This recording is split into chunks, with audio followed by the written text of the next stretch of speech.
আসসালামু আলাইকুম সবাইকে। দেশ এবং দেশের বাহিরে আপনারা যারা আছেন সবাইকে মাহে রমজানের শুভেচ্ছা। রমজান আমাদের মাঝে প্রত্যেক বছর আসে আত্মশুদ্ধির উপলক্ষ নিয়ে। আমাদের যেই জড়া কুরিপু, পরহিংসা, পরশ্রী কাতরতা, রাগ, ক্ষোভ সব কিছুর ঊর্ধ্বে উঠে আমরা যেন আমাদের ইফতার, আমাদের সাওম, আমাদের তারাবি এই প্রত্যেকটি উপলক্ষের মধ্য দিয়ে আমরা যেন আত্মশুদ্ধির উপলক্ষ খুঁজে নিতে পারি।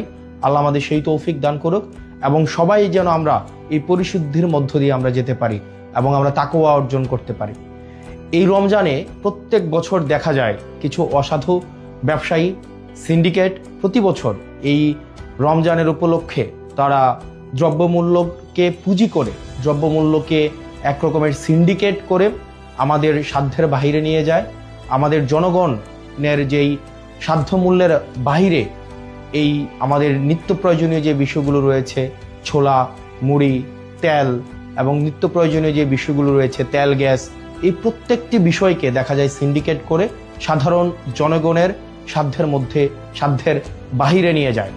আমরা সরকারের কাছে আহ্বান থাকবে যেন এই সিন্ডিকেট, মাফিয়া, লুটেরা এবং চাঁদাবাজদের বিরুদ্ধে বিগত সময়ের মতো অন্তর্বর্তীকালীন সরকার গত বছর রোজায় যে ধরনের কঠোর ব্যবস্থা নিয়েছে এবং এই নিত্য প্রয়োজনীয় বিষয়গুলো যেভাবে মানুষের সাধ্যের মধ্যে ছিল, এই বছর যেন সাধ্যের মধ্যে থাকে সে বিষয়ে যথাযথ ব্যবস্থা নেবে।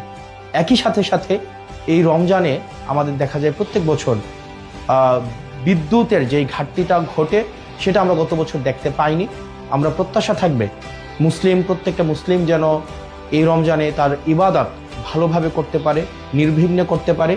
এই জন্য নিরবিচ্ছিন্ন বিদ্যুৎ সরবরাহ যেন ধর্মীয় প্রতিষ্ঠানগুলো এবং বাড়িতে নিরবিচ্ছিন্ন বিদ্যুতের যেন ব্যবস্থাটি সুনিশ্চিত হয় সে বিষয়ে যথাযথ ব্যবস্থা নেবে।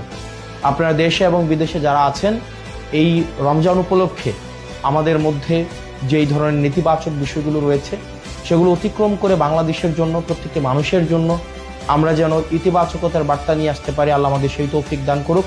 সবাই ভালো থাকেন, সুস্থ থাকেন। রমজান আমাদের মধ্যে রহমত এবং বরকত নিয়ে আসুক। আসসালামু আলাইকুম ওয়া রাহমাতুল্লাহি ওয়া বারাকাতুহু।